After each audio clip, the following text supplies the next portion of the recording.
Here is a fact about Idi Amin that I want you to hold in your mind while we start this story, because I think it is the most clarifying fact in his entire biography, and it is not the one you expect.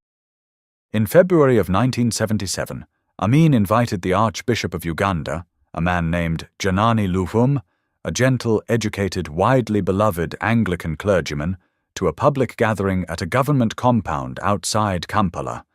Thousands of people were there. Military officers, government officials, soldiers with rifles standing at attention in the pale East African morning light. Amin had recently discovered, he claimed, a massive cache of weapons, evidence of a plot against him. And so all the bishops of the Church of Uganda had been summoned to this meeting, which was in reality a show trial conducted in a field, where Amin read accusations from a document, and his soldiers beat and humiliated the men in clerical collars in front of the crowd. Luvum had been brave enough, or faithful enough, or perhaps simply human enough, to have written a formal letter to Amin 2 weeks earlier, protesting the mass killings and disappearances that were consuming Uganda. That letter, which was measured, careful, and addressed to Amin with full respect for his title, was his death warrant. Amin understood it as precisely what it was: a human being refusing to pretend that what was happening was acceptable. At this outdoor proceeding, Amin held up the letter and called Luvum a traitor. He accused him of working with Milton Obote, the man Amin had deposed in a coup 6 years earlier, to overthrow the government and massacre civilians. There was no evidence. There was not supposed to be. Evidence is a courtesy that power grants to the weak, and Amin had stopped granting courtesies. After the gathering, Luvum and 2 government ministers were driven away in a car. They were never seen alive again. The official explanation, and this is where I need you to understand something about the specific texture of Amin's rule, the official explanation was that Luvum had died in a car accident, that he and the 2 ministers had attempted to overpower their driver and seize control of the vehicle, and that in the struggle the car had crashed, and all 3 men had perished.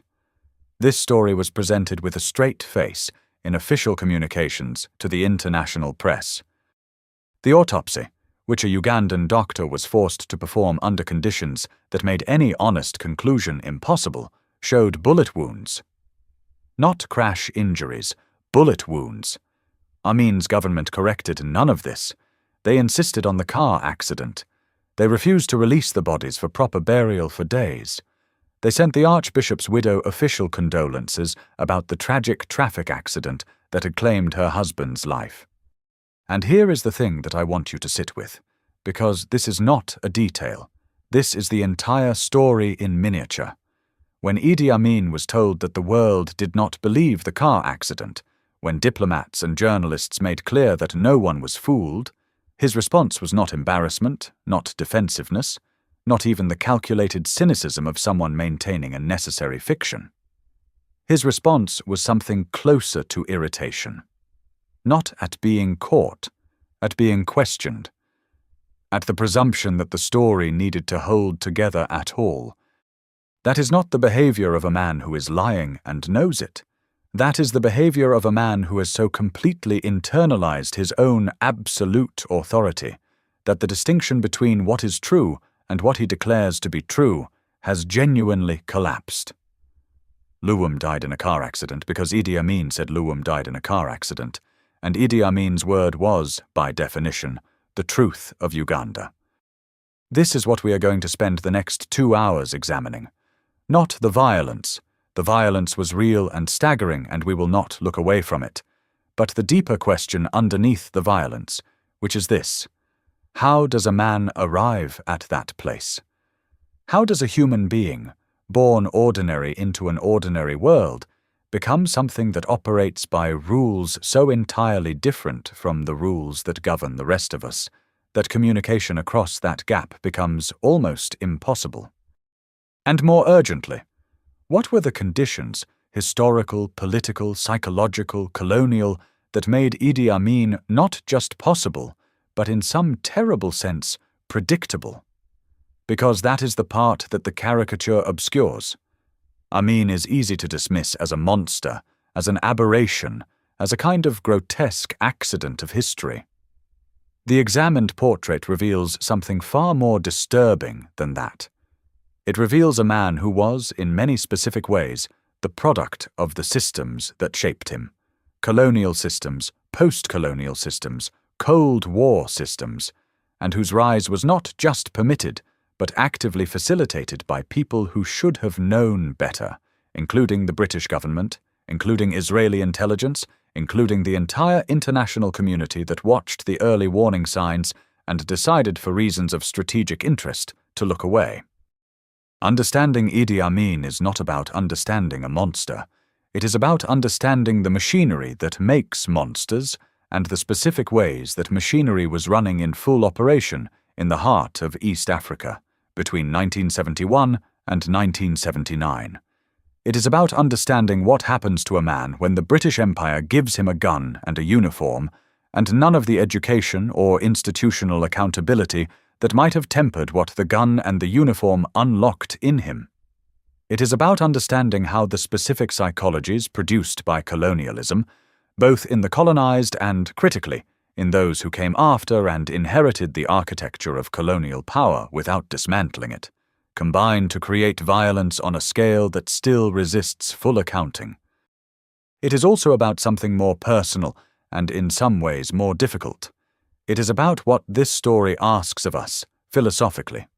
Because the comfortable response to Idi Amin is to place him outside the range of normal human psychology, to treat him as a category error, an exception, something that the rest of us need not worry about because the rest of us are not him. The uncomfortable response, the honest one, is to trace the specific path by which an ordinary human being moved from ordinary circumstances to extraordinary atrocity, and to ask what that path reveals about the conditions, not just the individual. That is the episode. Uganda in the 1920s is approximately when Idi Amin was born, though the exact date is genuinely contested. Different sources give different years between 1923 and 1928, and Amin himself was not sure, which tells you something immediate about the world he entered. But anyway, Uganda in the 1920s was a country in name only, and even that name had been decided by someone who had never been there. The British had arrived in the region in the late 19th century, and what they found was not empty space, but an extraordinarily complex landscape of kingdoms, ethnic groups, languages, and political arrangements that had developed over centuries. The largest and most powerful of these was the Buganda Kingdom, a sophisticated, hierarchically organized, Bantu-speaking polity centered on Lake Victoria, with a king called the Kabaka, a parliament of sorts, a system of chieftainship, and a culture of considerable refinement. The British found the Buganda Kingdom useful. They made a treaty with the Kabaka. They used Buganda as their administrative and missionary base for the entire region. This is the first structural decision that matters for everything that follows. The British, in establishing the Uganda Protectorate in 1894 and formalizing it over the following decades, built their administrative apparatus on top of Buganda's existing apparatus. They used Buganda chiefs as intermediaries throughout the country. They educated Buganda elites in mission schools. They favored the Buganda language and Buganda cultural practices. They made Buganda the center of everything, politically, economically, and educationally. And they did this not because of any deliberate plan to disadvantage the other dozens of ethnic groups in the territory, but because it was convenient, and convenience was the operating principle of the colonial enterprise. The effect of this, compounded over decades, was the creation of a society in which geography was destiny. If you were born in the south, in Buganda or in the neighboring kingdoms, the Ankole, the Toro, the Bunyoro, you were born into a world with mission schools, with cash crops, with roads, with access to the colonial economy and the educational opportunities that came with it. If you were born in the north, in the West Nile region, in Acholi, in Lango, you were born into a world that the British had largely decided was useful for one thing: soldiers. This was not accidental. It was a policy, Not always written down explicitly, but a policy nonetheless. The British operated throughout their East African empire on a theory they called martial races. The theory, and I want to be clear that it was a theory, a colonial ideological construction, not an empirical fact, though it was treated as empirical fact. The theory held that certain ethnic groups were by nature more physically suited for and temperamentally inclined toward military service. The groups designated martial races were usually those from the periphery of the colonial territory. Poorer, less educated, less integrated into the colonial economy, and therefore, this is the logic, such as it is, less contaminated by the softening effects of civilization. In Uganda, the groups the British designated as suitable for military recruitment were disproportionately from the north and northwest. The Acholi, the Langi, and the Kakwa, a small ethnic group straddling the border between Uganda, Sudan, and what is now the Democratic Republic of the Congo. The Kakwa were Idi Amin's people. This group will be relevant to our story. And so we arrive at the first deep irony of this story, which is that the British Empire, in its careful construction of a colonial military class drawn from the margins of Ugandan society, was in a very real sense building the instrument of its own future humiliation. The men they trained as soldiers were trained to be effective at violence and obedience, not at governance, not at politics, not at the complicated institutional work of running a state. And when decolonization came, those men were still there, still armed, still organized, and now operating in a political environment for which nothing in their training had prepared them. But we're getting ahead of ourselves. We need to stay in the world that produced Amin before we can understand Amin himself. The Uganda of the 1920s, 30s, and 40s was a place of structured, systematic inequality that operated not primarily through overt violence, the British preferred more efficient mechanisms, but through the distribution of opportunity. Education flowed south, military recruitment flowed north. Cash crops, cotton, coffee, were developed in the south with British support. The north remained, by deliberate policy or deliberate neglect, which amounts to the same thing, a labor pool and a recruitment ground. What did this create in the people who lived through it? What does it do to a man, to a generation of men, to be told implicitly and sometimes explicitly that the highest calling available to them is to serve in someone else's army? That the life of the mind, the life of commerce, the life of political engagement is not their inheritance, but the life of physical strength and military discipline is. What does it do to a young man from the West Nile, watching British officers in their pressed khaki, understanding that the path upward in this world runs through a rifle and a parade ground? I don't think you can answer this question in the abstract. You have to answer it through specific lives, and the most instructive specific life for our purposes is the one lived by a boy who was probably born around 1925.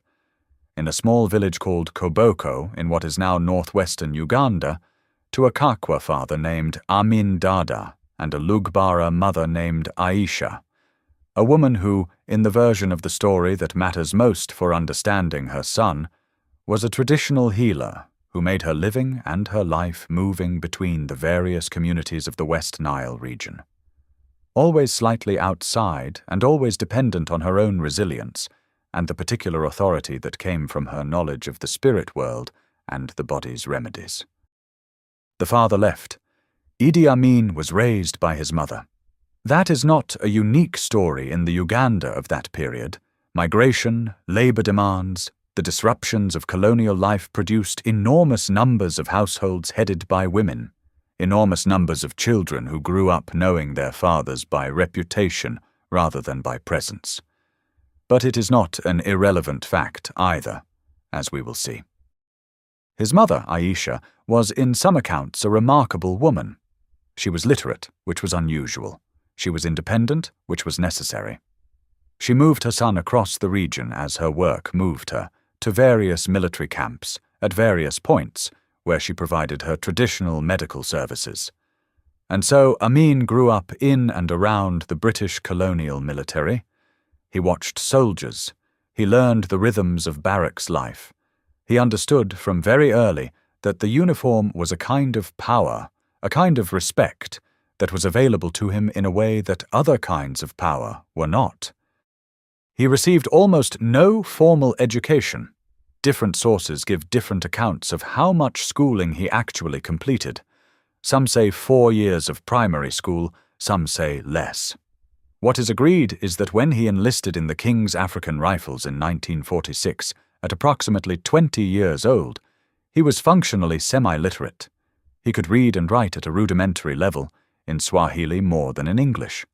He spoke several languages, Kakwa, Lugbara, Swahili, and eventually a functional if idiosyncratic English, which suggests considerable native intelligence. But he had none of the formal education that the British colonial system used as a marker for officer material. None of that would have mattered, except for one thing. He was an extraordinary physical specimen and a natural soldier. Contemporary accounts agree on this. He was around 6 feet 4 inches tall, unusually large by the standards of the region and the era. He was enormously strong. He was brave in a way that is distinct from recklessness, brave in the specific way that military culture values, which involves the ability to perform under fire, to make quick decisions, to project a kind of self-assurance that other soldiers find themselves following almost involuntarily. He was also, in his early years, by many accounts, genuinely likable. British officers who served with him in the King's African Rifles describe him in terms that seem almost impossible to square with what came later. Jovial, good-natured, eager to please. Funny.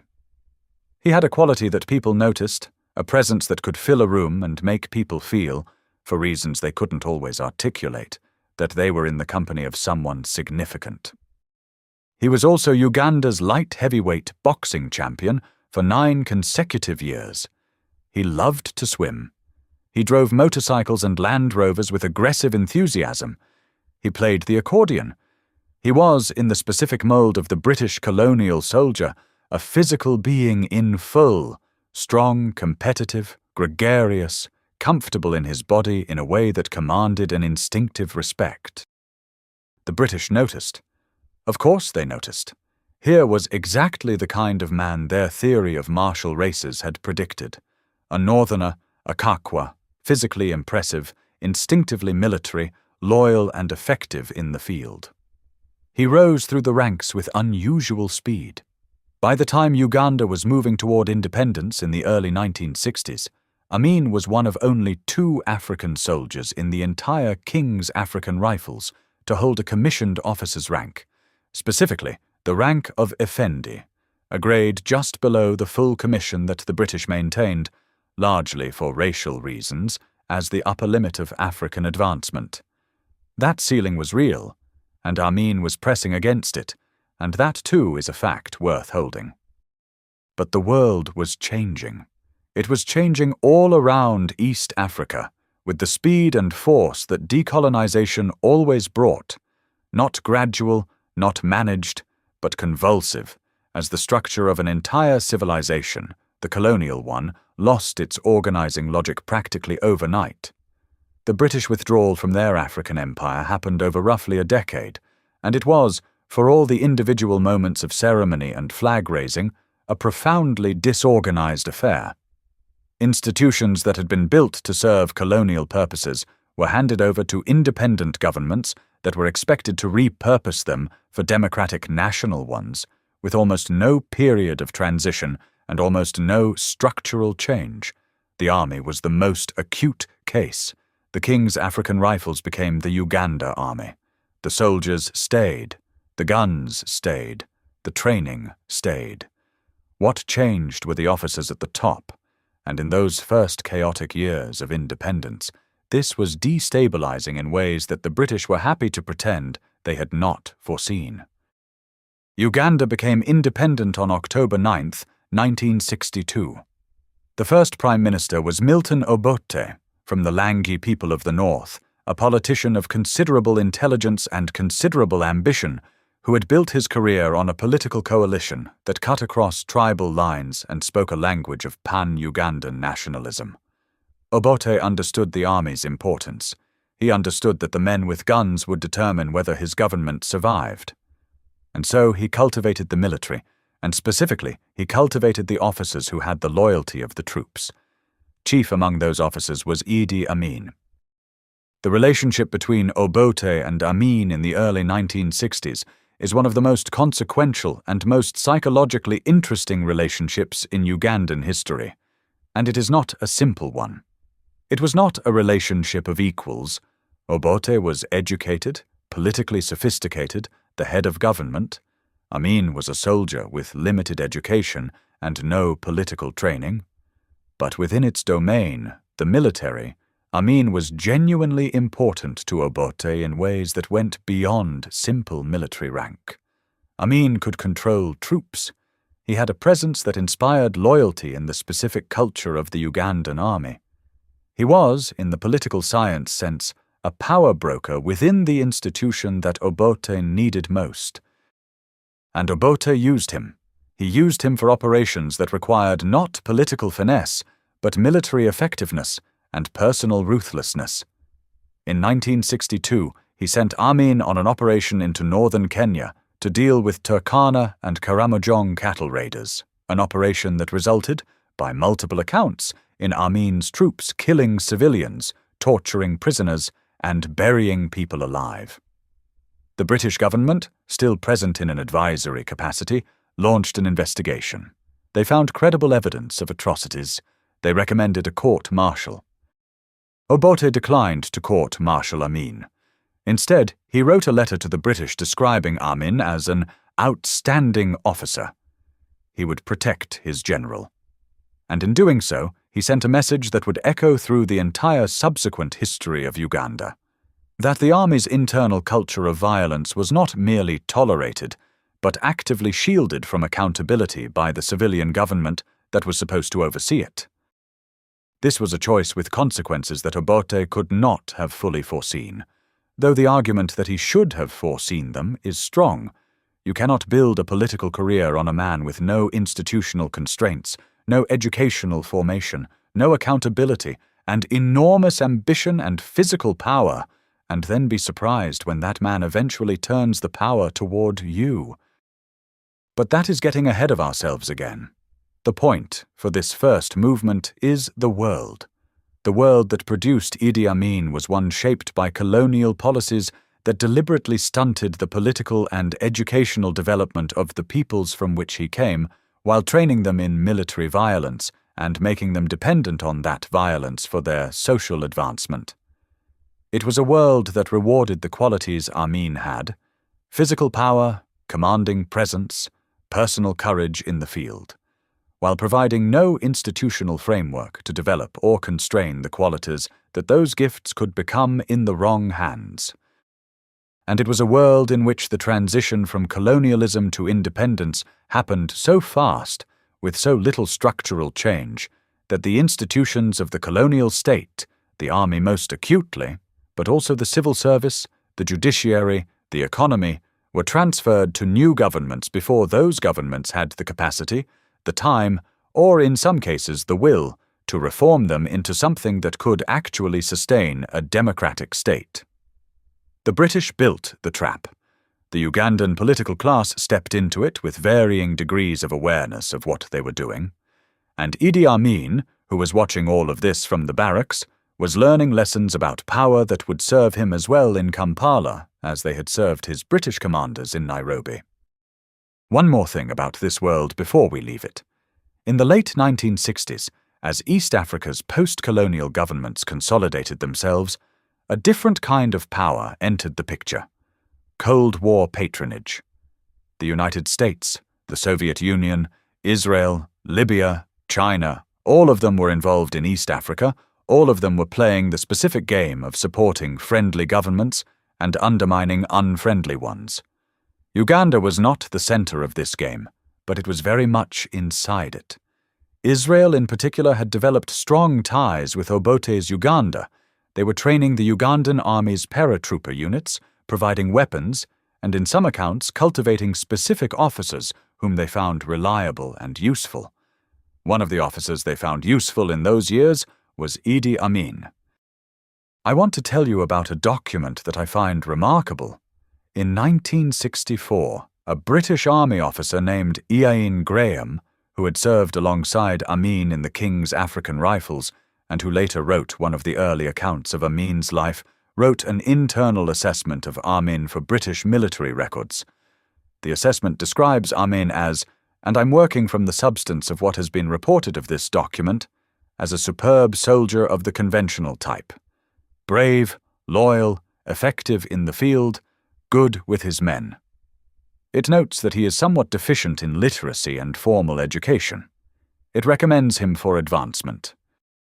What it does not mention, because in 1964 it was not yet visible, or visible and deemed irrelevant, is the quality that would define Amin's entire subsequent career and the lives of hundreds of thousands of Ugandans: his absolute inability to accept any form of constraint on his authority once he believed that authority to be his by right.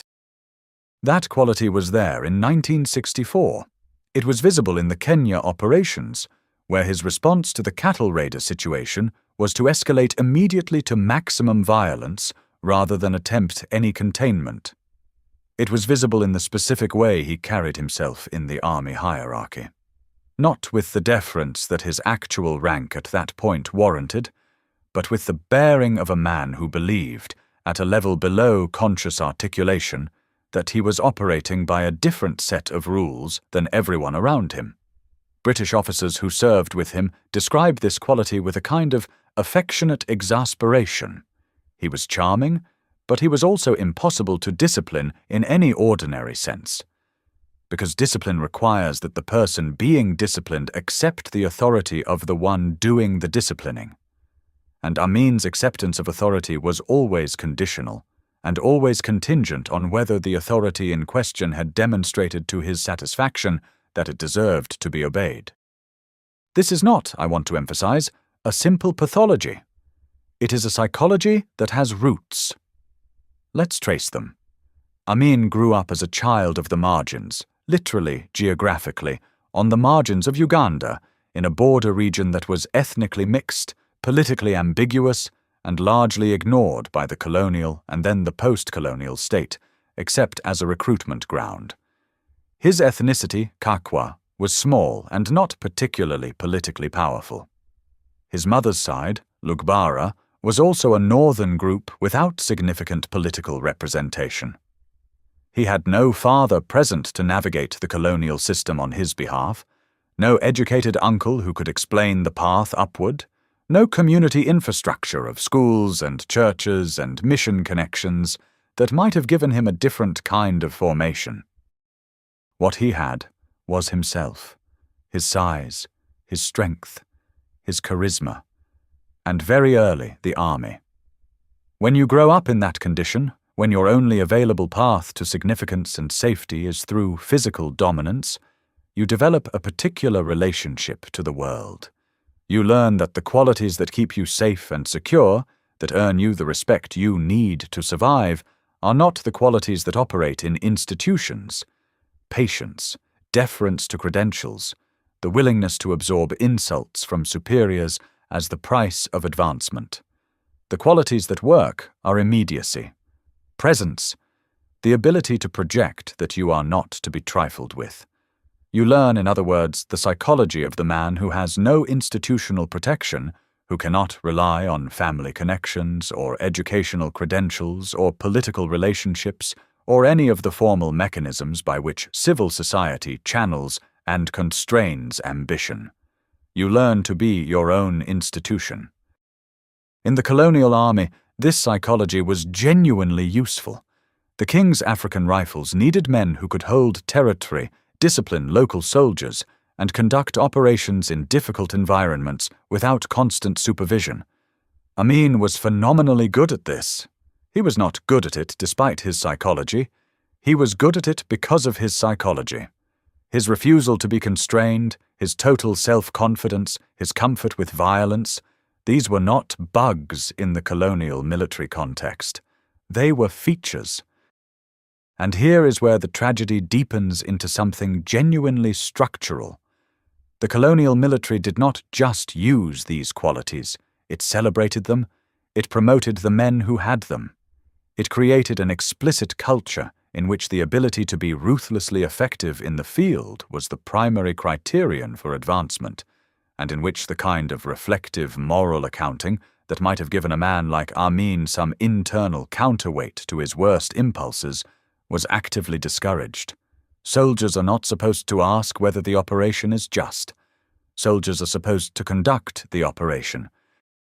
So Amin was formed, really formed, at a character level, by an institution that took his existing psychology, which had been produced by poverty and abandonment and the specific conditions of life on the margins of colonial Uganda, and gave it a structure, a purpose, and a reward.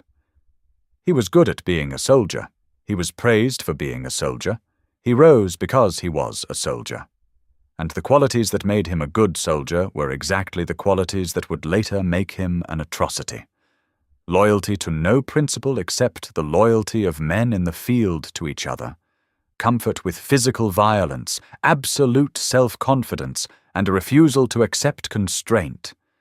But, and I want to be careful here, because this is the part of the portrait that the caricature most completely erases. He was also genuinely complex in ways that complicate any simple picture. He had a genuine religiosity that oscillated somewhat chaotically between Christianity and Islam. He was raised in a household with traditional religious practices. His mother's healing was connected to spirit possession and local religious cosmology. And he moved between different religious identities across his life, eventually converting to Islam, taking the name Al-Haji after making the Hajj to Mecca, and cultivating close ties with Muammar Gaddafi in Libya. But the religion, whatever form it took, was not in any deep sense a moral system for him. It was more like a source of authority, a way of legitimizing his decisions by locating them in a divine mandate. When he expelled Uganda's Asian community in 1972, he said God had come to him in a dream and commanded it. He almost certainly believed this. That is not evidence of sincere faith. It is evidence of something much stranger, a psychology so completely organized around the self's primacy that even God, when God appeared as a voice that agreed with what Amin had already decided. He was, by multiple accounts, genuinely interested in people who were interesting to him. He could be curious, even intellectually engaged in conversations with educated people, not because he was intellectually humble, but because he was curious about what educated people knew that he didn't, and he was comfortable enough in himself not to be threatened by it, at least when the person in question was not threatening his power.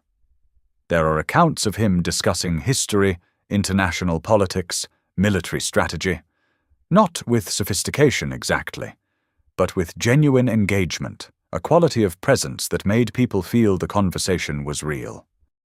And he was, in the specific domain of military logistics and the management of armed men, genuinely competent, not brilliant, but competent in ways that should not be erased by what came after. His rise in the army was not entirely manufactured. He was an effective officer by the standards of the institution that trained him, and those standards were not trivial. He married, and repeatedly. He had at least 5 official wives, and by some counts many more informal relationships. He fathered dozens of children. His personal life was organized around acquisition, of women, of status, of respect, in a way that was consistent with his overall psychology: accumulate, display, defend. The marriages were not, by accounts, warm or equal partnerships. They were expressions of status, and when they threatened that status, as at least one wife, Idi Amin, appears to have done through an affair, the response was catastrophic. The Idi Amin story is one of the most disturbing in the entire biography, and I'm going to tell it honestly because it illuminates something specific about Amin's inner life that nothing else does quite as clearly. In 1974, Idi Amin One of his wives, and reportedly one for whom he had genuine feeling, was found dead. The circumstances were deeply unclear and have remained so.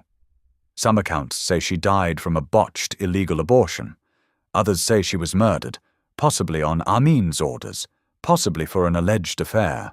What is more clearly documented, and what is reported by multiple witnesses, including a Ugandan doctor who was present, is that her body was taken to Mulago Hospital and subjected to a specific, deliberate act of mutilation that I will describe plainly. She was dismembered and then reassembled. Her limbs were sutured back to her torso before her children were brought to see the body. Whether this was intended as a warning, a punishment, an expression of grief twisted into something incomprehensible, or something else entirely, no one can say with certainty. But the act itself tells you something.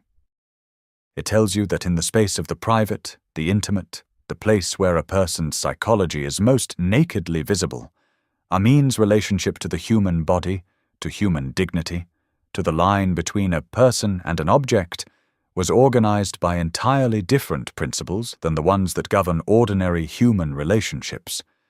And that this was not new in 1974. It had been present, if less visible, for his entire adult life. The operations in Kenya. The bodies that disappeared in the early years of his coup. The specific forms of torture that the State Research Bureau, his secret police, employed with a consistency that cannot be accidental. I want to be honest about the limits of psychological analysis at this distance. I am not his therapist. The record is incomplete. Diagnosis by historical biography is always provisional and always subject to the distorting effects of subsequent events on how earlier events are interpreted. But the consistent picture that emerges across the historical record, from his earliest military career through the full horror of his rule, is of a man whose inner world was organized by two absolute principles: the self's primacy and the body's instrumentality. He never appears to have developed, or perhaps ever had, the psychological structure that allows most human beings to experience the reality of another person's suffering as genuinely real, to feel at a visceral level that the person in front of you has an interior life that matters as much as yours. Not because he lacked intelligence, but because that capacity, empathy in its most basic form, requires a kind of security, a kind of rootedness in human connection that the specific shape of his early life never provided.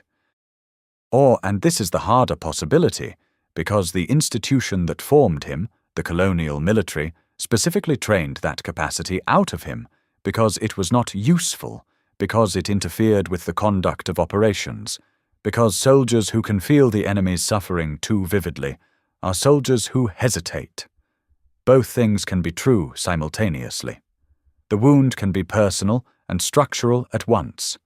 By 1970, Amin was a major general, the commander of the Ugandan army. He was the most powerful military figure in the country, and he was in serious trouble with Obote.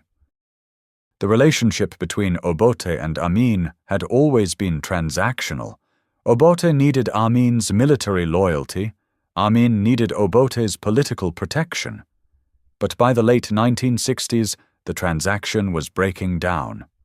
Obote had moved hard to the left, announcing a common man's charter modeled loosely on Tanzanian socialism, nationalizing industries, suspending the constitution. He was also increasingly paranoid and increasingly convinced that the military, or specific parts of it, was a threat to his government.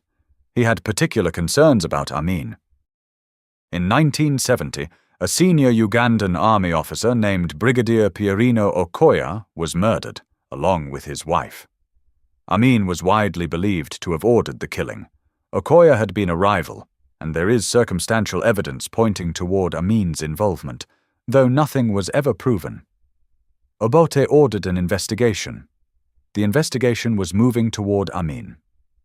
There were also financial irregularities. Significant amounts of military funds were unaccounted for, and the trail led toward Amin's command. By early 1971, Obote had made up his mind. He was going to arrest Amin, court-martial him, remove him. He just needed to wait for the right moment. Amin was not waiting. On January 25, 1971, while Obote was in Singapore attending a Commonwealth Heads of Government meeting, Amin moved. Tanks rolled into Kampala before dawn. The radio station was seized. Military units loyal to Amin, drawn heavily from Kakwa and Nubian soldiers, men who were ethnically tied to him, took key positions across the city. Within hours, the coup was complete. Obote's government had fallen without significant resistance. And on the radio, in the early morning of January 25th, Ugandans heard a voice they recognized, the voice of their army commander, jovial and confident, telling them that the army had taken control of the government, that the new government was committed to returning power to the people, that elections would be held soon, that there was nothing to fear. That last part was not true.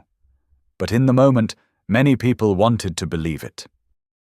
Let me tell you what Kampala felt like in the first days after the coup. It felt like relief. I know that sounds wrong. I know that with the benefit of hindsight, with everything that followed, it sounds like the worst possible response to the worst possible event. But to understand what came after, you have to understand what came before, and what came before was an Obote government that had spent the late 1960s becoming steadily more authoritarian, more corrupt, and more willing to use violence against its own citizens.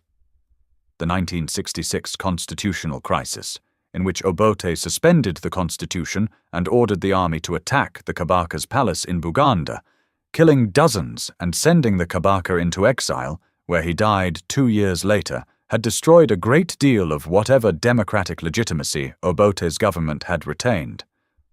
The subsequent years had featured political detentions, restrictions on the press, and an economic management so poor that most Ugandans were measurably worse off in 1970 than they had been at independence.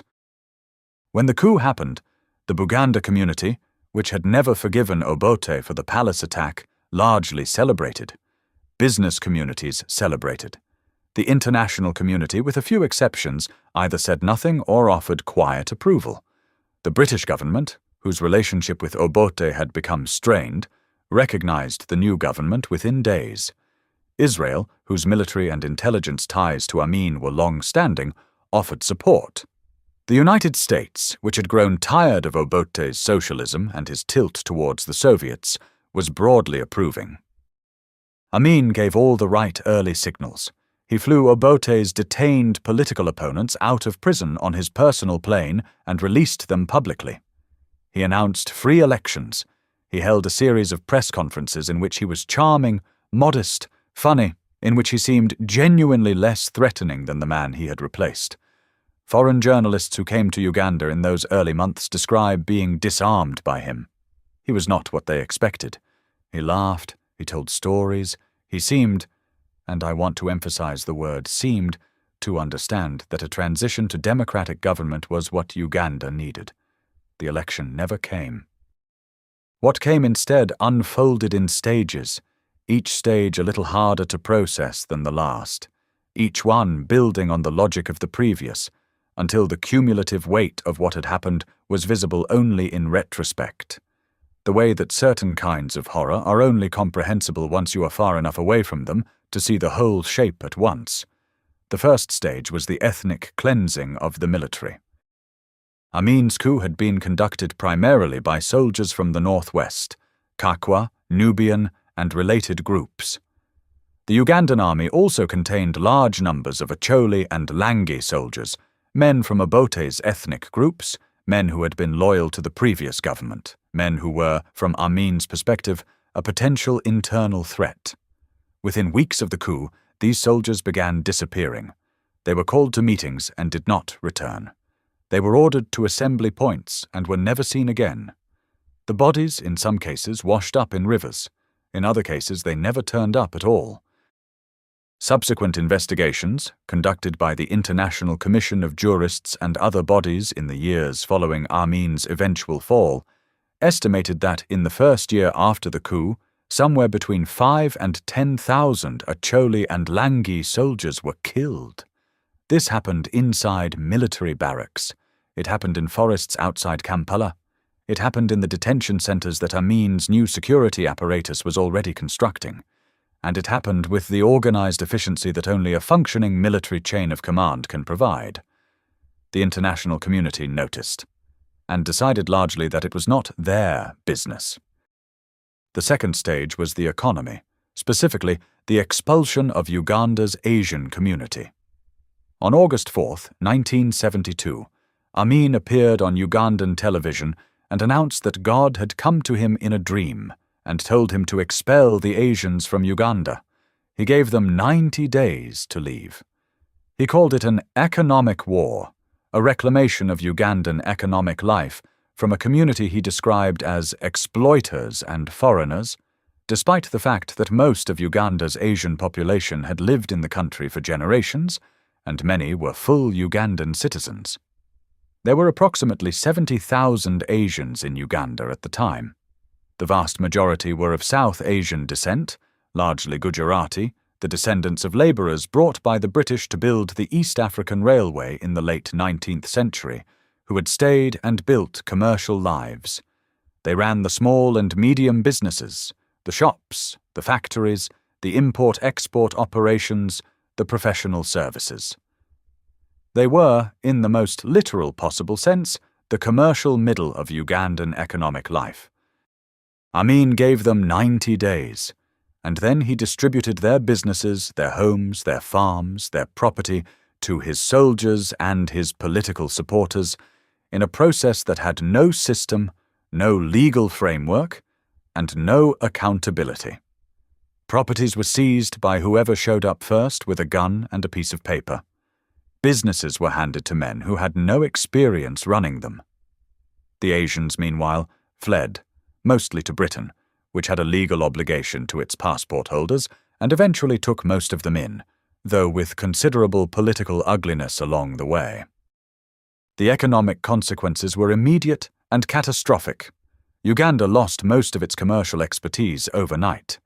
The businesses that Amin's supporters received were looted rather than managed, stripped of inventory and equipment rather than operated as going concerns. Agricultural exports collapsed because the infrastructure that moved crops from farms to ports had been run by Asian-owned commercial enterprises that no longer existed. By 1973, Uganda was experiencing serious food shortages and hyperinflation. By the mid-1970s, the economy had essentially disintegrated.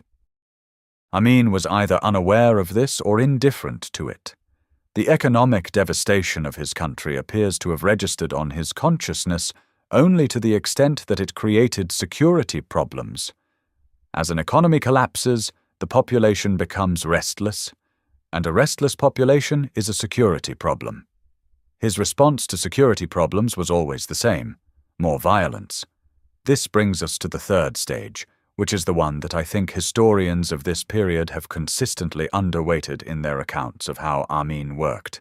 It is the creation and operation of the State Research Bureau.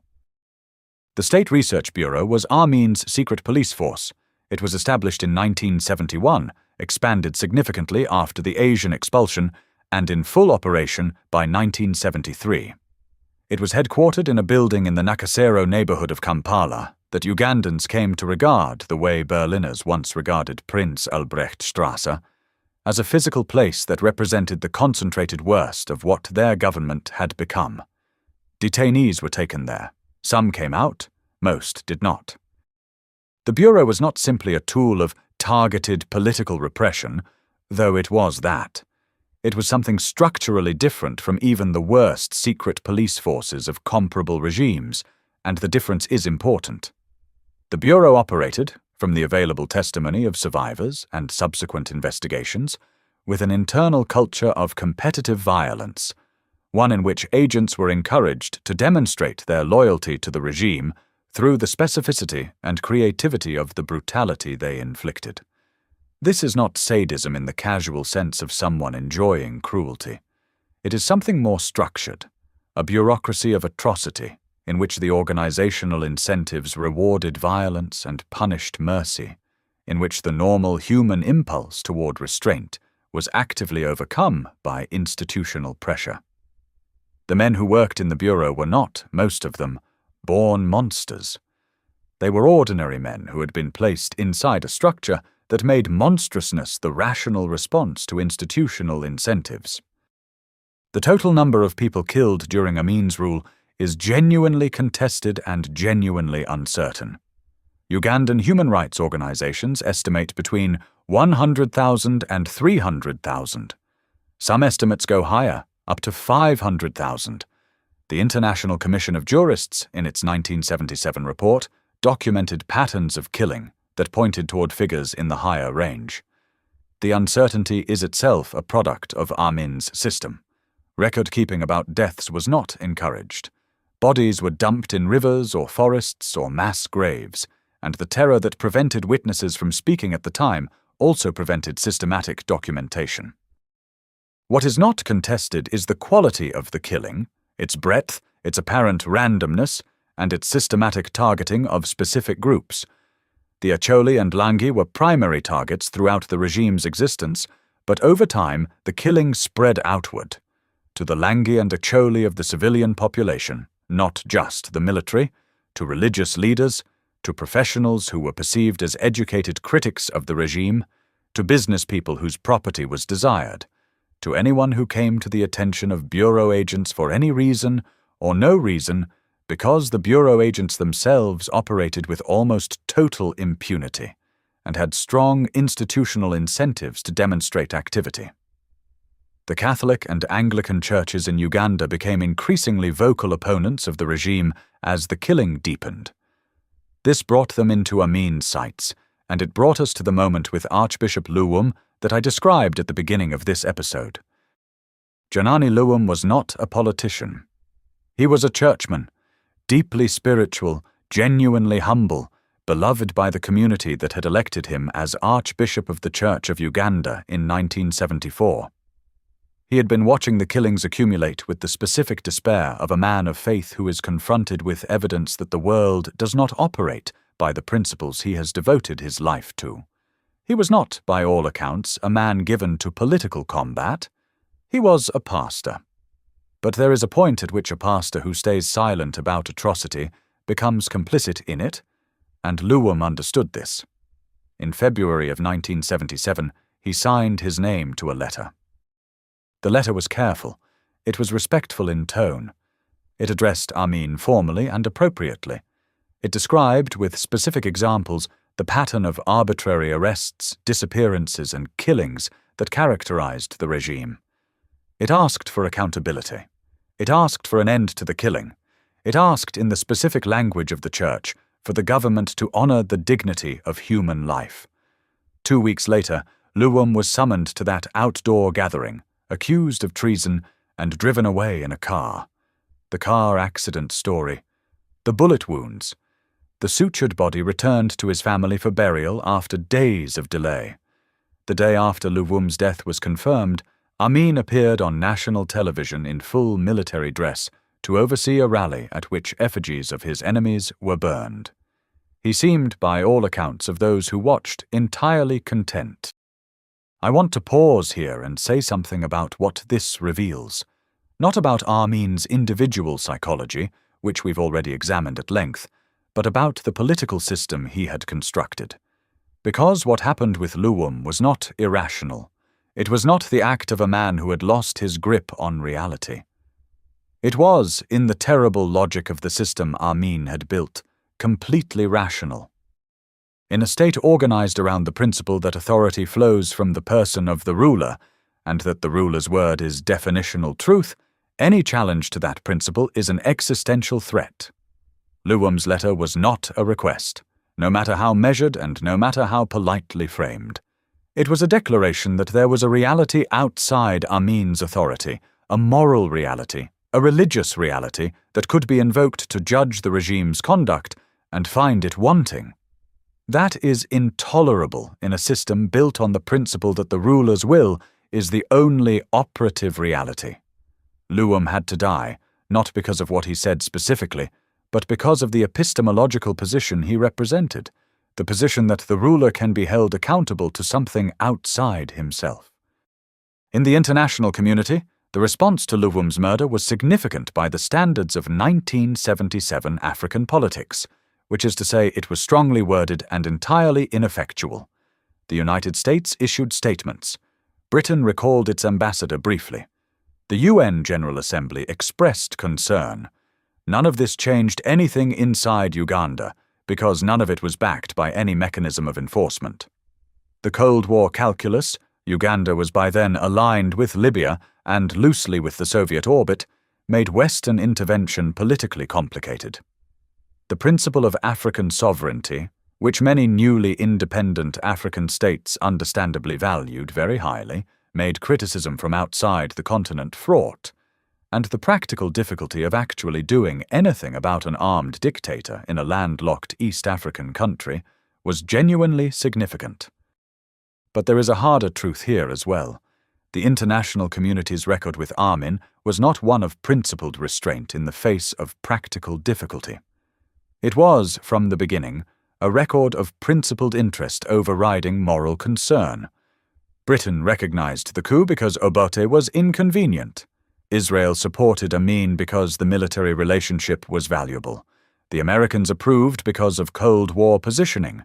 And by the time it became impossible to pretend that Amin was anything other than what he was, a mass murderer operating a terror state, the international community had already invested too much and too publicly in its early approval of his regime to reckon honestly with what that approval had helped to create.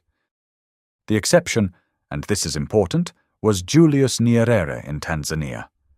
Nyerere, who had been Obote's closest ally and who sheltered Obote in exile, refused from the beginning to acknowledge the legitimacy of Amin's government. He was the most consistent, most principled, most persistent voice in the region, insisting that what was happening in Uganda was an ongoing atrocity that demanded a response. He was also largely ignored by the international community, which regarded his position as motivated by personal loyalty to Obote rather than by genuine moral principle. He may have been both things at once. That didn't make him wrong. Now we come to the episode that, more than any other single event, defined Amin's image in the international consciousness, and more than any other single event illustrated the specific combination of grandiosity, miscalculation, and theatrical self-presentation that characterized his rule.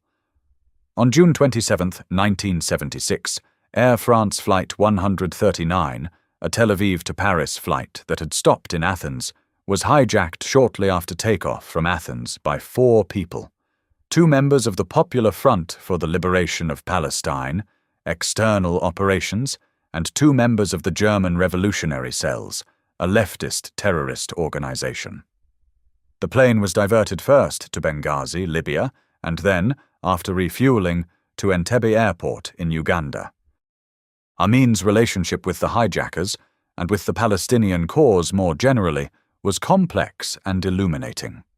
After breaking with Israel in 1972, a break that followed Israel's refusal to give him the advanced military equipment he demanded, including fighter jets he had no pilots qualified to fly, Amin had cultivated close relationships with Libya's Gaddafi and with various Palestinian organizations.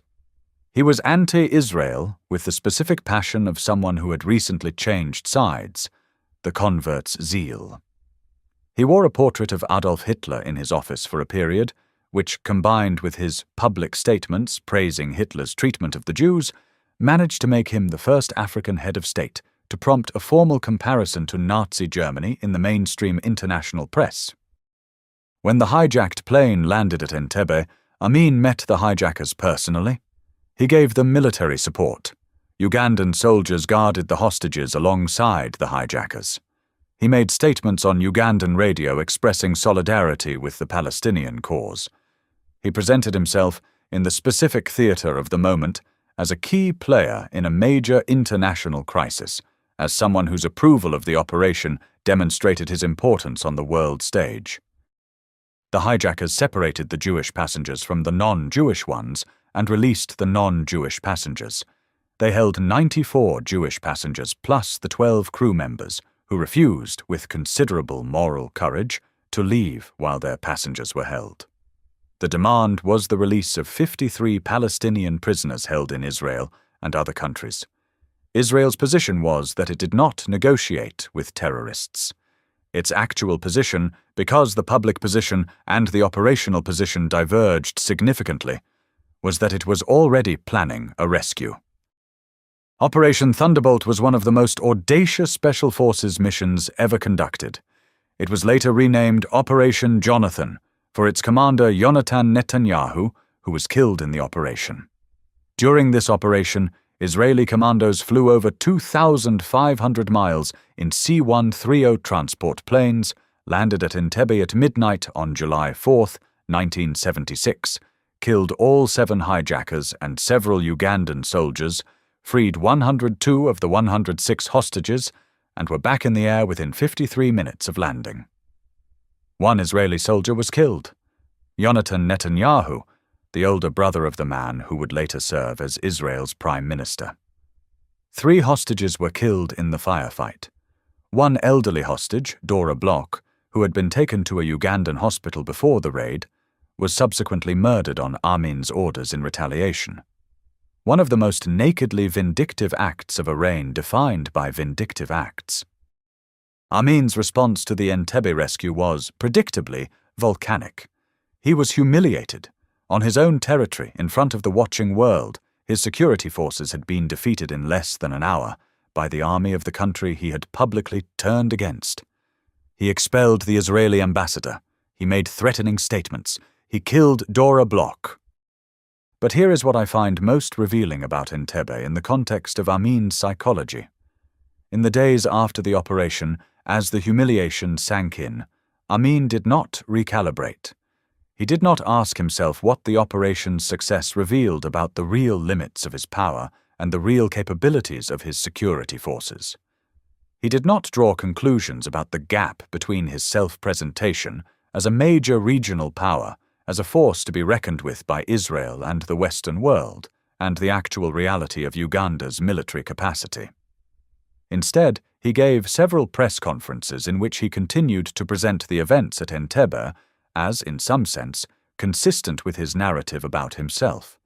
He described Dora Bloch's murder as a legal execution of a spy. He blamed Ugandan soldiers killed in the raid for cowardice. He declared that Uganda had demonstrated its commitment to the Palestinian cause and its defiance of Zionism. The gap between what had actually happened and the version he was publicly presenting was not the gap of a cynical propagandist who knows the truth and is suppressing it for political purposes. It was the gap of someone who genuinely could not process information that fundamentally contradicted his self-conception.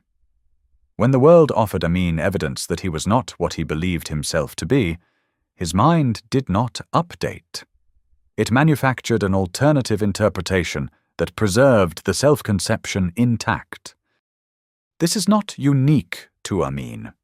It is a recognizable human phenomenon, the motivated cognition that protects us from evidence that would require us to change our self-concept in painful ways. What made it catastrophic in Amin's case was the totality of it. Most human beings, confronted with sufficiently overwhelming contradictory evidence, update at least partially. The feedback mechanism of reality eventually penetrates even well-defended psychologies. In Amin, this mechanism appears to have been essentially non-functional. He was, by 1976, operating in a reality that was almost entirely self-generated, one in which he was genuinely one of the world's significant figures, in which his proclamations were respected internationally, in which Uganda was a major regional power whose opinion mattered, and in which the people who told him otherwise were enemies. His titles give you the shape of the self-concept exactly. By the mid-1970s, he had declared himself His Excellency President for Life Field Marshal Al-Haji Dr. Idi Amin Dada, V.C. DSO M.C., Conqueror of the British Empire and last King of Scotland. He had awarded himself the Victoria Cross, Britain's highest military honour, which, for the record, had never actually been awarded to him by anyone. He had declared himself the Conqueror of the British Empire, a title whose absurdity was evident to everyone, except, apparently, him. He had demanded that British residents of Uganda carry him in a sedan chair, which several of them actually did, because the alternative was more dangerous than the indignity. He had written a letter to Queen Elizabeth, addressing her with the salutation, "My dear Elizabeth," and signing himself as her Uncle Idi. He had declared himself the King of Scotland, a country he had never visited, in what appears to have been motivated in part by a genuine fascination with the British military culture that had formed him and an inability to process the fact that it had also, in the most fundamental possible sense, excluded him. The Last King of Scotland. That title, which gave the 2006 film its name, is the one I keep coming back to.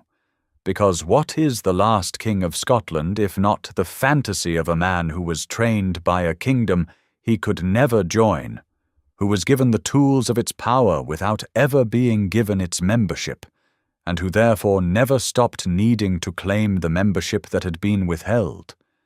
He couldn't be British. He wasn't. He couldn't be educated.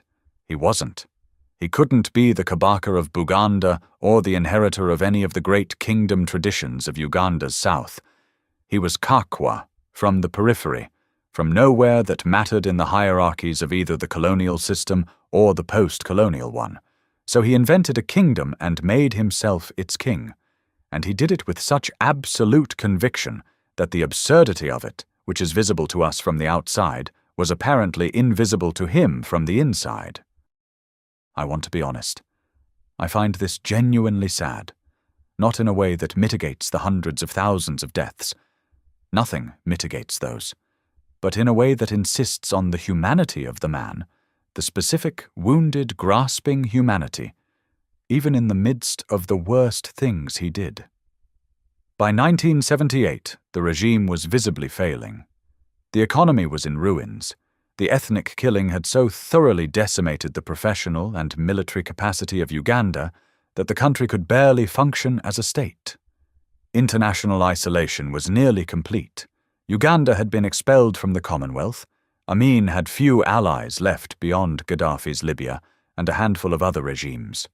The army itself, which had once been Amin's unquestioned power base, was fractious and underpaid, with units increasingly loyal to their ethnic commanders rather than to Amin personally. In October of 1978, Amin made the decision that ended his rule. His forces invaded Tanzania's Kagera region, a strip of territory north of the Kagera River that Amin claimed, largely on the basis of a map interpretation that no other country accepted. The invasion was chaotic, brutal in the way of undisciplined troops in occupied territory, and militarily unjustifiable by any strategic calculus that an outside observer could reconstruct. The most plausible explanation is that it was an attempt to deflect internal dissatisfaction, to create an external enemy and a military action that might restore some of the army's institutional cohesion. If so, it was a catastrophic miscalculation. Nyerere, who had been waiting years for this moment, responded with full military force. Tanzanian army units, which were better trained, better equipped, and operating under coherent command, moved into Uganda with professional efficiency. They were joined by Ugandan exile forces, troops loyal to Obote who had been organizing in Tanzania for years. The combination of Tanzanian military and Ugandan exiles moved toward Kampala with steady, unstoppable progress. Amin's forces collapsed. Units disintegrated, officers fled. The army that had sustained the regime for 8 years simply stopped existing as a coherent military entity, and in its absence, the whole apparatus of the state collapsed with it. On April 11, 1979, Tanzanian forces and their allies entered Kampala. Amin had already fled, first to Libya, then to Iraq, then eventually to Saudi Arabia, where he would live in comfortable exile in Jeddah until his death in August 2003. He never stood trial. He never faced any formal accountability for what had happened in Uganda. Saudi Arabia declined extradition requests. He lived, by reports, comfortably and quietly, praying at his mosque, occasionally giving interviews, expressing no remorse that is anywhere documented. dying of organ failure at approximately 78 years old. The contrast between the manner of his end and the manner of the ends of hundreds of thousands of his victims is, in a just world, intolerable. We do not live in a just world, but we can insist at least on being clear-eyed about the injustice. There is a passage in Hannah Arendt's Origins of Totalitarianism, and I'm going to do what any honest podcast does and tell you I'm about to editorialize, because what I'm about to argue is interpretive, not factual. There is a passage where Arendt writes about the specific relationship between imperialism and the totalitarian regimes that followed it, and she argues that the techniques of colonial domination, the arbitrary violence, the contempt for legal constraint, the organization of an entire population into disposable objects, were not abandoned at decolonization, but were, in a specific and horrifying sense, brought home. The colonized world was where European powers practiced the methods they would, later, in degraded form, apply to their own populations. The laboratory and the eventual explosion were connected. I think about this argument in the context of Idi Amin constantly, because in Uganda the trajectory was, in a way, even more direct. The colonial methods were not exported and then returned. They were adopted by the post-colonial state. The King's African Rifles did not need to export its lessons about how violence produces obedience and how the human body can be made into an instrument of political terror. It simply trained a generation of African soldiers in those lessons, and when those soldiers took power, they applied what they had learned. This is not an argument that absolves Amin of responsibility. He made choices. He ordered deaths. The moral weight of his actions rests on him, not on the system that formed him. But the explanation for how those choices became possible, how they became, in the specific conditions of post-colonial Uganda, not just possible but in a terrible sense structurally enabled, requires looking at the system. The colonial military was not the only system. There is also the question of the post-colonial state itself, and specifically the problem that has been called, in the political science literature, the security dilemma of decolonization. When colonial powers left their African territories, they left behind states whose territorial boundaries had been drawn by Europeans for European convenience, with no reference to the ethnic, linguistic, religious, or cultural realities of the populations within them. Uganda was a particularly acute case, a territory that contained within it a sophisticated Bantu kingdom, Buganda, a constellation of other kingdoms and chiefdoms in the south and west, and an entirely different set of Nilotic peoples in the north, all with different histories, different languages, different political cultures, and different relationships to the colonial power. The British had governed these groups by playing them against each other in ways that produced deep structural tensions. Into this complexity, the British had deposited a constitution modelled on Westminster parliamentary democracy and instructed the new government to make it work. Milton Obote, who was politically sophisticated enough to understand the problem, still could not solve it, not because he lacked intelligence, but because the structural tensions were too deep to be managed by any constitutional arrangement that the Westminster model could produce. His eventual turn toward authoritarianism was not admirable, but it was comprehensible as the response of a politician who had exhausted the legitimate institutional options. Amin was not the inevitable result of Obote's failure, but he was the available result. When the institutional order failed, the man with the most troops and the greatest personal willingness to use them was the man who filled the vacuum. And the man with the most troops and the greatest personal willingness to use them was the product of a colonial system that had deliberately cultivated exactly those qualities in exactly the population from which he came. This is what I mean when I say that Amin was, in specific ways, predictable. Not Amin specifically, not this particular man with this particular psychology and these particular atrocities, but the type, the soldier dictator who emerges from the wreckage of colonial military institutions and applies the colonial state's techniques of violence to the post-colonial state's population. He was not unique. He was not even particularly unusual in the specific context of sub-Saharan Africa in the 1970s. There was Jean Bedel Bokassa in the Central African Republic, who actually declared himself emperor and actually had school children massacred when they protested his requirement that they wear school uniforms he sold them. There was Francisco Macias Nguema in Equatorial Guinea, who killed a third of his country's population. There was Mobutu Sese Seko in Congo, whose kleptocracy, sustained by Western Cold War patronage, devastated a country of enormous potential for decades. All of them were shaped by the colonial military. All of them operated in the vacuum left by decolonization. All of them were, in the early years of their rule, supported by Western powers who preferred them to the leftist alternatives. All of them committed atrocities that were documented in real time by journalists and human rights organizations, and were, in real time, insufficient to motivate the international community to act. What does this tell us? I think it tells us something important and uncomfortable about the relationship between political theory and political practice, about the gap between the institutions we create to constrain power and the actual behavior of power when the institutions are undermined. The project of constraining political power is one of the oldest problems in political philosophy. From Plato's concern about the tyrant, to Hobbes's Leviathan, to Locke's constitutionalism, to Montesquieu's separation of powers, to the entire tradition of constitutional design that runs through the Enlightenment and into modern democratic theory, this is an enormous, sophisticated, millennia-long effort to solve the problem of what you do when the person with the most power is the person most likely to abuse it. And the answer that the Western liberal tradition has converged on is institutions.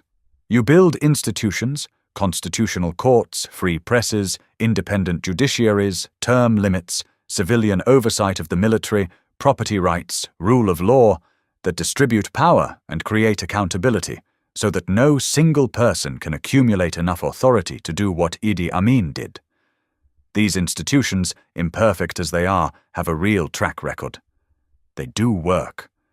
Countries with strong institutions consistently produce better outcomes for their populations than countries without them. But the history of decolonization reveals something uncomfortable about this institutional answer. It is not portable. You cannot simply hand a newly independent country a Westminster Constitution and expect it to function, because institutions are not documents. They are practices, deeply embedded, historically accumulated practices that take generations to develop, that depend on the internalization of norms by political actors who have been formed by those norms over their entire political careers, and that require, critically, a political culture in which the norms are genuinely shared, in which the opposition party accepts the results of elections not because the Constitution says they must, but because the culture has made this the only imaginable option. The decolonization moment did not produce that culture. It could not have. The colonial period had spent 50 to 100 years actively destroying the indigenous political institutions that might have served as the cultural substrate for democratic governance, while simultaneously failing to create any indigenous version of the civic culture that makes liberal institutions work. What it created instead was a set of imported forms grafted onto a substrate that was not designed for them, and in the specific context of the post-colonial military, it created the precise conditions under which a man like Amin could flourish. This is not a counsel of despair about Africa's political future. I want to be very clear about that, because I am aware that this kind of argument can be weaponized by people whose real agenda is to suggest that certain peoples are incapable of self-governance, and that argument is racist and historically illiterate, and I want no part of it. The argument I am making is institutional and historical, not racial or cultural. It is about what specific choices, made by specific colonial governments over specific decades, produced in terms of political infrastructure. And it is about the responsibility that attaches to those choices, which is a responsibility that belongs to the institutions and governments that made them, not to the populations that were subjected to them. But there is a philosophical question underneath the institutional one that I think is even more important for our purposes, and it is this: what is the relationship between character and circumstance in the production of political evil? Amin had bad character. I am not going to pretend otherwise. The specific combination of qualities he possessed, the grandiosity, the incapacity for empathy, the comfort with violence, the totalizing self-conception, is a bad set of qualities to have if you are the head of state of a country of 15 million people.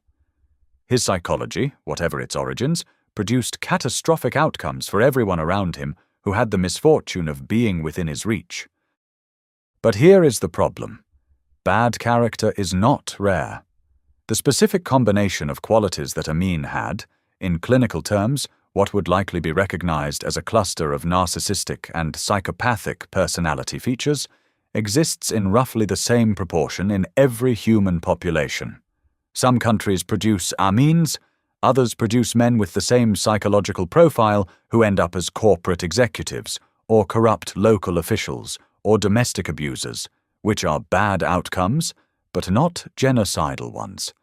What determines which outcome you get is not primarily the psychology. It is the structure. Amin's specific psychology was given access to state power. It was given access to an army that had been trained in violence and that had no tradition of civilian accountability. It was given access to a secret police apparatus. It was given, critically, a period of international tolerance during which it could consolidate itself before anyone with the capacity to act decided to act. Remove any one of these structural conditions, and Amin is a different, smaller problem. Remove the colonial military inheritance, and he is a regional strongman, not a mass murderer.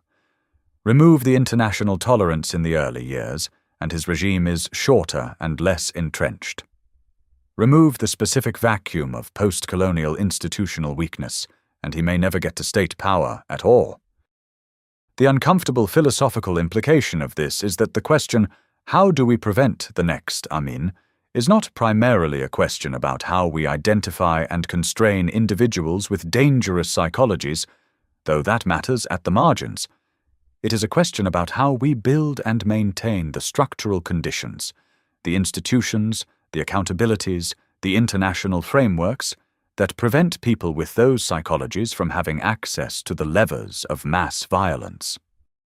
And the second uncomfortable implication is that the answer to that question implicates all of us, or rather, it implicates the governments and institutions of the wealthy world in ways that go beyond the specific case of Uganda. The Cold War period saw the Western democracies, repeatedly and systematically, choose strategic interests over institutional accountability in their dealings with the developing world.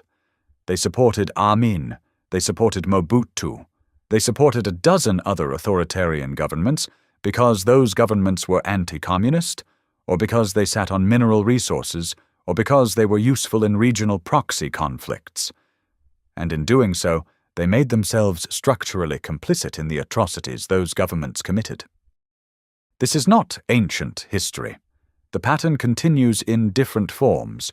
The specific calculation changes. It is no longer the Cold War, but the War on Terror, or energy security, or supply chain concerns. But the underlying logic is the same. We will tolerate this government's internal atrocities because the alternatives are worse for us. That calculation has been wrong, repeatedly, in specific historical cases. It was wrong with Amin. It was wrong in Saudi Arabia's relationship with al-Qaeda's ideological infrastructure. It is wrong in ongoing cases that I will leave to your own political judgment to identify. What I take from Amin, philosophically, is not primarily a lesson about individual human evil. It is a lesson about institutional responsibility, about the way that the failure to build and maintain the structures that constrain power, and the active choice to support power rather than constrain it when the strategic interests align, produces catastrophes that are then attributed to the individuals at the center of them rather than to the systems that made them possible. That attribution, the caricature of Amin as pure monster, as inexplicable aberration, as something outside the range of human systems, is itself a form of evasion. It lets everyone off the hook. If he was a monster, then the British who trained him and supported his coup are merely unfortunate. They couldn't have known. If he was a monster, then the international community that tolerated the early years of his rule was merely deceived. If he was a monster, then the problem is solved by his eventual removal, and there is nothing structural to address. He wasn't a monster. He was a man produced by specific systems, enabled by specific choices, and capable of specific atrocities because specific institutional conditions were absent. That is a harder story to tell. But it is the true one, and it is the one that has something useful to say to us about how the world actually works. Let me say one more thing in this movement before we close, because I think it is important and I don't want to leave it unsaid.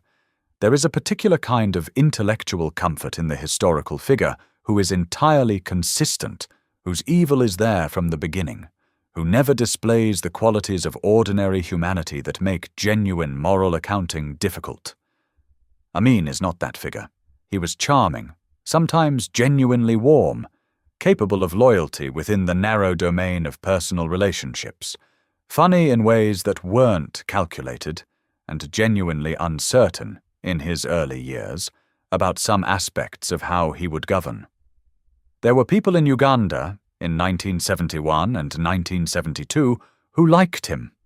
Genuinely, not coercively. This is uncomfortable, it should be. It is uncomfortable because the comfortable version of the story requires the monster to be always already monstrous, to have been visible in his monstrousness before the worst happened, so that the people who liked him or supported him or failed to stop him can be accused of blindness rather than ordinary human misjudgment. The actual story is more complicated. A man whose qualities were genuinely mixed, who received power before any adequate check on the worst of those qualities had developed, and who, once in power, had no internal mechanism that might have restrained the escalation of violence, because no external mechanism had ever required him to develop one. It is uncomfortable because the comfortable version of the story requires the monster to be always already monstrous, to have been visible in his monstrousness before the worst happened, so that the people who liked him or supported him or failed to stop him can be accused of blindness rather than ordinary human misjudgment. The actual story is more complicated. A man whose qualities were genuinely mixed, who received power before any adequate check on the worst of those qualities had developed, and who, once in power, had no internal mechanism that might have restrained the escalation of violence, because no external mechanism had ever required him to develop one. This is, in the end, the philosophical point at the center of all of this. Character is not fate. Environment is not destiny. But the relationship between the individual and the structures that form and constrain them is real, reciprocal, and consequential in ways that we ignore at enormous risk. There is a photograph of Idi Amin that I have thought about many times in the course of preparing this episode. It was taken sometime in the early 1970s in Kampala during one of the press conferences Amin was giving in those first years of his rule. He is standing in full military dress, the medals, the beret, the bearing. He is laughing, not the performed laugh of someone playing a role. A genuine, unguarded laugh, head back, eyes closed, completely in the moment of whatever has just been said. He looks, in that photograph, like a happy man, and I find that more disturbing than anything else I have encountered in this research. Not because I want to deny him his moment of happiness. People are allowed moments of happiness, even people who will go on to do terrible things. But because the gap between the man in that photograph and the full account of what his rule produced is so large, so total, so bottomless, that the ordinary categories of moral judgment feel genuinely inadequate. He was happy. Hundreds of thousands of people were dead, or would be dead, or were in the cells of the State Research Bureau. He was standing in the sun, laughing. What do we do with that? How do we hold both things at once, the human being in the photograph, and the full weight of what that human being set in motion. I don't think there is an answer that resolves the tension. I think the tension is the point. The philosopher Emmanuel Levinas spent much of his career arguing that ethics begins with the recognition of the face, the specific, individual, human face of the other person, which makes a claim on you that abstract principle cannot make, which says simply, by being there, being visible, I am real. My suffering is real. You are responsible. Levinas was writing in the shadow of the Holocaust, and his argument was partly about what happens when a political system successfully prevents that recognition, when it constructs a structure of dehumanization so complete that the face of the other person is no longer visible as a face and is instead processed as a category, a threat, a problem to be solved. The Holocaust was one answer to the question of what politics becomes when the face is made invisible. Amin's Uganda was another, smaller, less documented, but structurally similar answer to the same question. What I take from Levinas and from Amin and from the full terrible history of what happens when political systems stop requiring their leaders to see the faces of the people they govern is this: the ethical demand is not abstract. It is immediate. It is located in the specific, physical, undeniable reality of the person in front of you. The person with a name, a body, a family, a history, an interior life as real as yours. Janani Luwum had that. Idi Amin had that. The thousands of Acholi and Lange soldiers killed in the months after the coup had that. The 70,000 Ugandan Asians who watched their lives work, seized in 90 days, had that. Amin's system was built on the destruction of that recognition, on the construction of an apparatus, psychological and institutional, that processed human beings as objects, as threats to be neutralized, or resources to be seized, or symbols to be used. The State Research Bureau did not see faces. It processed categories. And this, not any individual act of violence, but the systemic erasure of the face, is the deepest evil of the regime and the one most worth understanding. Because it is not uniquely Amin's evil. It is not uniquely Uganda's. The capacity to stop seeing the face, to process the other person as a category rather than a human being, exists in every political system and in every individual psychology. It is activated by specific conditions: fear, scarcity, the US versus them logic of ethnic or ideological conflict, the dehumanizing rhetoric of propaganda, the institutional incentives that reward treating certain populations as less than human. These conditions can be created, or amplified, or resisted. The choice of which to do is always available. It is always political. It is always ethical. The world intervened in Uganda's case, eventually, slowly, imperfectly, when Tanzania's military ended the regime in 1979. Amin fled. Uganda began the long, painful work of rebuilding a society and a state. That work continues. Uganda today is not a democratic paradise. It has its own authoritarian tendencies, its own troubling political dynamics, its own unresolved questions about ethnicity and power and institutional accountability. But it is a country, a real one, with real people living real lives, and the specific horror of the Amin years is behind it rather than in front of it, and that is something. His son, Jafar Amin, has spent decades trying to construct an account of his father that salvages some portion of the human being from the historical record of the atrocities. This is understandable. He is a son, and sons try to find their fathers. And there is a human being to find. If you look. The photograph in the sun. The boxing champion. The accordion player. The man who could fill a room with something that people felt as warmth. It is all true. None of it is adequate.